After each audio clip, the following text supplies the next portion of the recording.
Indonesia's cross-cultural religious literacy program run by Lemena Institute is training 9,000 teachers to help children learn about the country's diverse faiths, dispel old stereotypes, and in a quiet and patient way, instill respect for each other.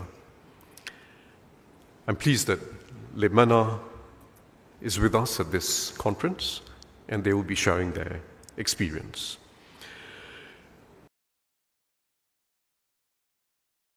A very good morning, ladies and gentlemen, and welcome to our showcase, Igniting Change, as part of ICCS 2025. Our final segment, we will feature three speakers. Please bear with me as I give them their introduction. The first speaker is Mr. Matthias Ho, who is the Executive Director of Lemena Institute. Now, he's been leading the development of cross-cultural religious literacy program in Indonesia, and he's also trained thousands of teachers across the nation to build competencies in promoting peaceful coexistence and collaboration in a multi-faith and multicultural society.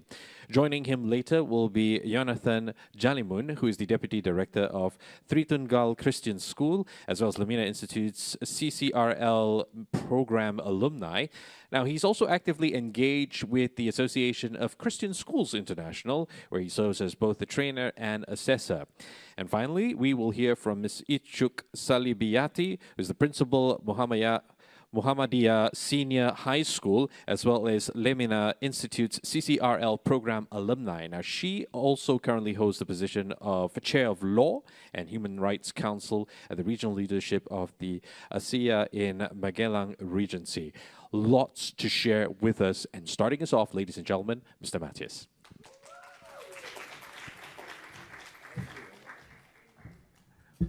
Thank you, Elliot. Listening to the other speakers, actually those are the motivations of why we are doing what we are doing at Lemena Institute. So thank you very much for the sharing from the previous session. So let me start by expressing my utmost gratitude and appreciation to the organizers, RSIS and MCCY, for inviting me, my colleagues from Lemena Institute who are here with us to make sure that I'm saying the right things, and two of the real heroes in our programs, the teachers, Jonathan and Ichuk. So the Cross-Cultural Religious Literacy Program, or in short CCRL, is based on a very simple proposition, almost intuitive, that for a multi-faith, multi-ethnic, multicultural society to become cohesive and to function smoothly, the people need to have certain competencies. Because we cannot assume that simply because we are born or migrate into a diverse society, then we will automatically have the necessary competencies to live together harmoniously and productively. We need to cultivate them. In CCRL, we focus on three competencies. First, personal competency, which means that if I'm a religious person, then I need to understand my own religion or belief well. And that's very important, because how we view the others, if we are religious, our religious interpretation really influences how we view the others.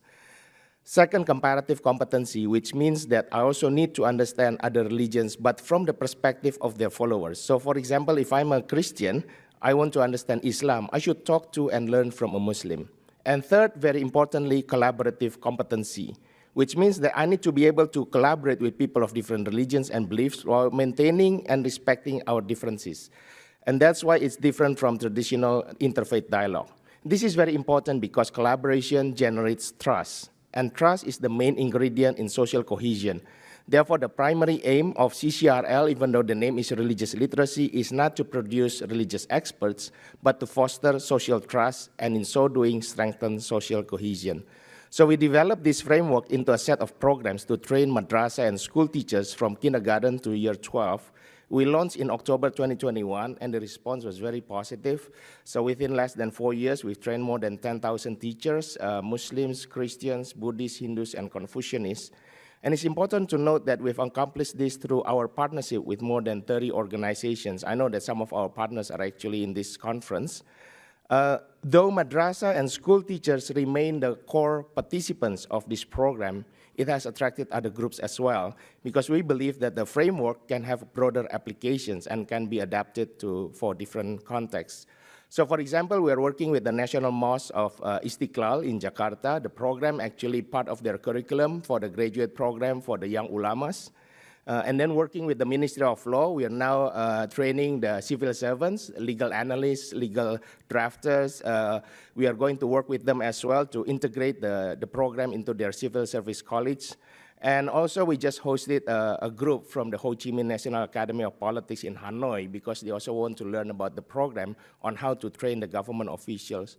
So therefore, when I was invited to ICCS, I was like, of course, because we really need, first of all, we need this conference badly in a world that is becoming more divided and polarized. But secondly, I also believe that social cohesion is and should be a collective project, a collaboration. So therefore, we will continuously explore ways to improve our collaboration with MCCY, RSIS, and others, because it is vital to have this work on social cohesion. Now, as a way of transitioning to our wonderful teachers who are going to share after me, I want to show this video clip of collaboration initiative by Jonathan's Christian School and a madrasa and an Islamic school. So after this video, you will hear from the man himself, Jonathan. So let's watch the video.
Ladies and gentlemen, good morning.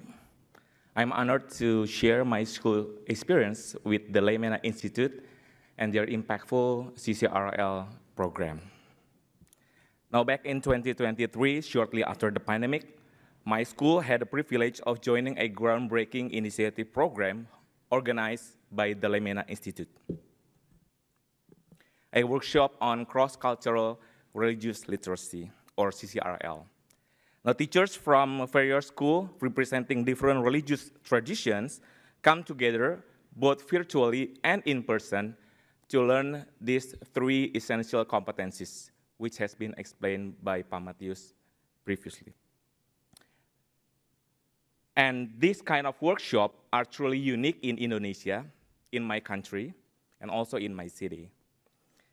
It is incredibly rare for educators to get together, educators of such diverse religious backgrounds, to engage in open, respectful dialogue within an educational framework. And I would say the Laimena Institute made this bold step, and the impact has been remarkable. Now, in my school, we serve primarily a Christian community.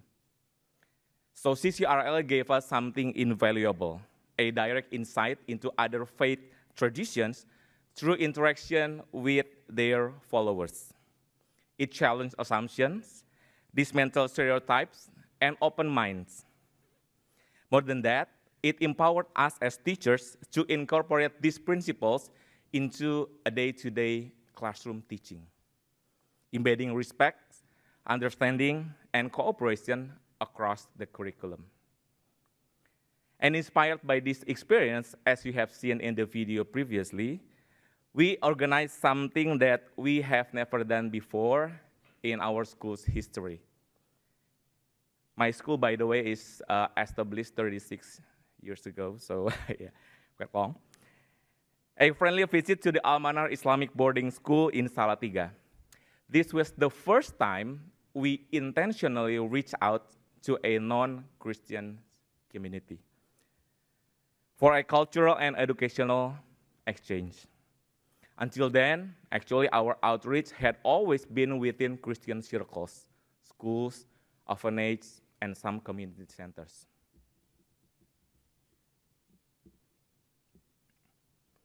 So this visit, sparked by CCRL, for me personally was more than symbolic. It was a real-life example of a peaceful coexistence and mutual learning. It broke barriers not only for our school, but also for our local community in my city, Semarang. Perhaps more importantly, our students felt the impact. For the first time, they were able to move beyond theoretical discussions about pluralism and actually engage with peers with different faiths. They talked, they played, they laughed, and learned together. It gave them the tools, and more importantly, the confidence to live and lead in a diverse society. So as a conclusion, cross-cultural religious literacy, as we have experienced it, is not just a workshop or a curriculum. It is a powerful catalyst for social harmony. It fosters empathy and collaboration, and it builds the foundation for a peaceful, cohesive future, not only in Indonesia, in my country, but anywhere diverse community seek to live together in mutual respects. After this, my friend Bu Icuk will share her experience in her school. Thank you so much.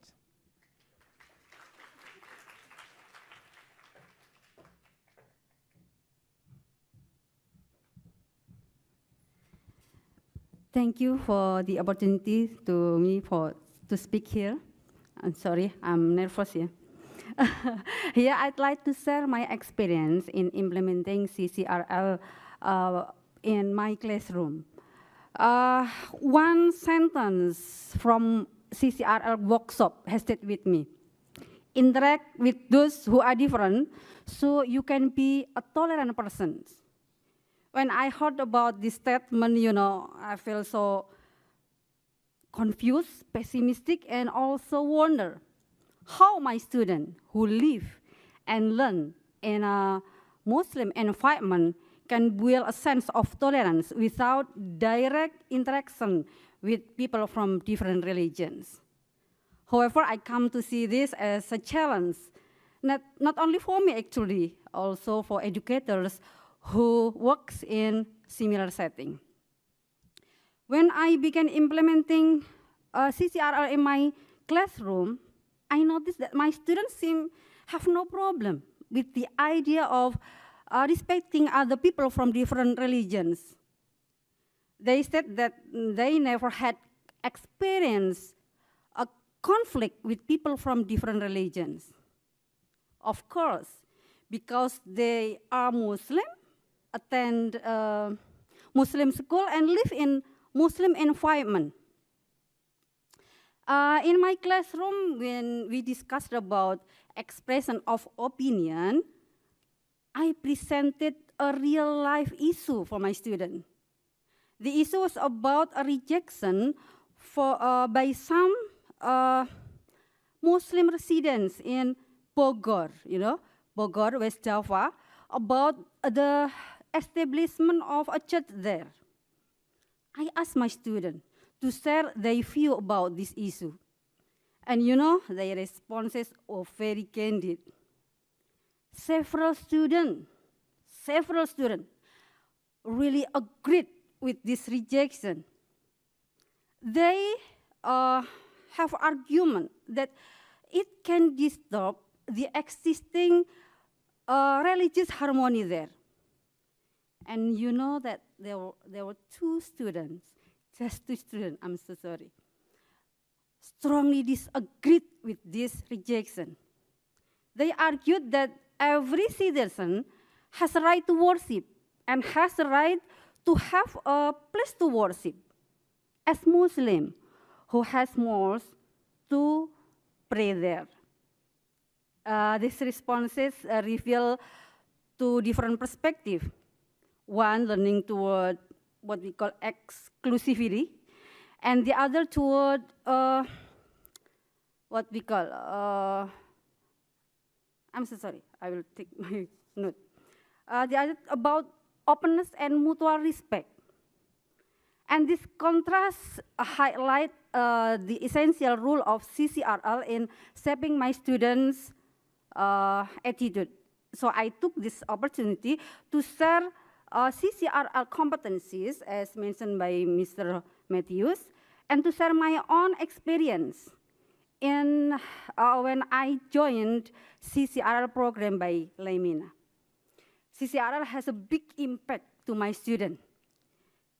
Give them understanding about the importance of building tolerance, the desire to have friendship, even collaborate with people from different religions. And to strengthen the implementation of this tolerance, we have designed some programs through our students' organization. Hopefully, this effort will contribute meaningfully to promote peace and mutual understanding. Thank you.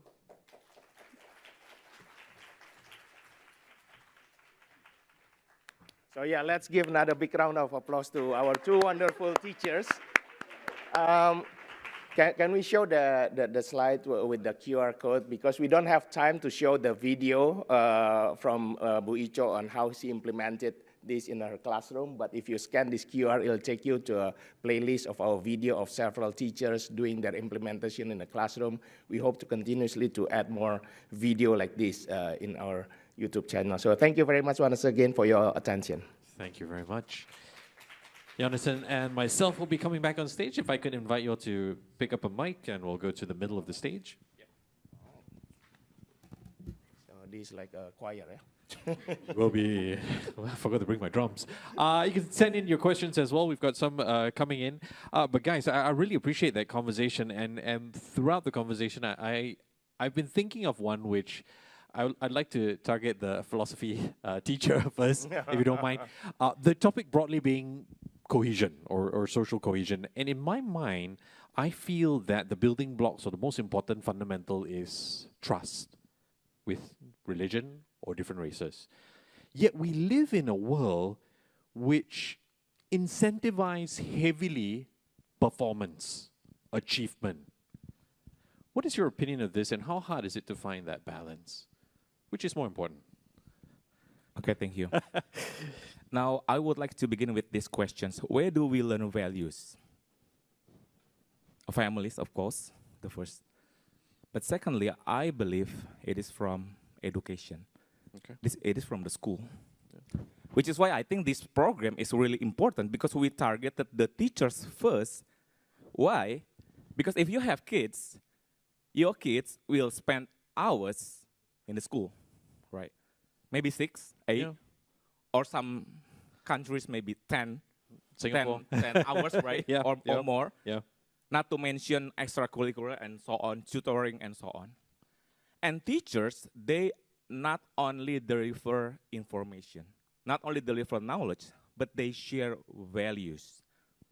And so when we think about how to help students or kids to be a better person in a multicultural society, it depends on what values that they learn in the early age. Yeah. And so teachers play an important role. Foundation, right? Right, to lay the foundations. And then who lays the foundation of the teacher? Right. As well, very important. Ichuk, if you don't mind, I really love that piece on tolerance because I learned tolerance from an uncle, and part of that is a Buddhism or something the Dalai Lama said. But just to follow up a little bit, tolerance and rights, having a personal right. Personally, I feel they go hand in hand, and if you balance that right, you can get a good level of cohesion. How much is that of a challenge for you? Balancing tolerance and your rights. Okay, you know that my students are humanists. They are the same religions. Yep. And when I presented about the CCRL, they are confused. What is it? How we should build tolerance? We have nothing to do about that. Because they are not all the same, right? Yes, In a they are way, the yeah, same, and yeah. they are not interacting with people from different religions. Okay. So there, my opportunity to introduce them that we live in a world that maybe later you can face community with different people. Okay. So I asked them to think that not for today, Yeah. but for the next real life. Yeah. That they will meet with the other people from different religions. Yeah. And it's interesting for them. One question for them, Mom, may we visit church? Yeah. I'm confused. Oh, I myself have never come to a church. Yeah. Okay. So it is a chance for me. Okay, I will make a program to them to know.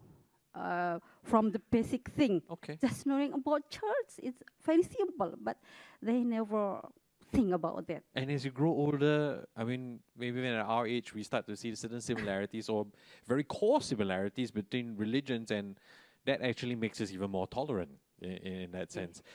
I think it helps as well, and just a quick one for the teachers before I come to you, Matis. The classroom setting makes a huge difference. I mean, I was very fortunate. I went to a Catholic school, but I have a lot of Muslim friends, Indian friends, Buddhist friends as well, because of the way we sat in class. It was a chalkboard, the tables were so much smaller, unlike maybe in a big city like Singapore now, where everyone's carrying their own laptop or whatever. Does that help in the schools that you all are in? The way the classroom is set up, the way the students are seated next to each other? Could that make a difference? I think so. Yeah. Because we are the same, so I haven't experienced that. Yeah, I'm okay. so sorry. Okay. Later we will make it to my students Okay. to meet the other students from different religion. Okay, okay. Matis, I'm happy to listening to them. Actually, you can keep asking them. No. questions. Yeah, I have been saving. I've been saving the question for you. But we have made a visiting friendship with Tarakanita. It's a, Okay. you can see our bonding, our students bonding All right. from the video. Yes. I mean, we've been talking, and obviously the focus of this conversation was about sort of building the values with teachers, and then they take it back to the students. This is something that you guys do. First of all, how often are workshops done? And the question really is about a follow-up in the sense that you get the students to then cultivate meaningful friendship, and you have a life cycle where the philosophy keeps continuing. What are your thoughts there? So, okay, in terms of the programs, we have actually a set of programs. So what we call as the introductory program is actually we are running it about like 20 class per. It's a 1 week program that we run like 20 times a year. So sometimes it's almost like every other week. Okay. And then we have several follow-up, more advanced courses online, but also face-to-face. In the workshop, we actually, Jonathan and Ichuk are now also facilitators in those workshops where we train the teachers on how to incorporate, build lesson plans. Okay. We're not introducing new curriculum, we're not introducing new courses. So for example, Bu Ichuk is a teacher of English course, so she will develop the lesson plan for the English course, but based on the CCRL principles. So these teachers can actually teach about tolerance using whatever courses that they are teaching, including math, and we actually have more than 50% of the teachers are actually from the non-religious subjects. Okay. And in the workshop, we encourage the teachers to voluntarily send us video of how they actually use the lesson plans and then teach in a classroom.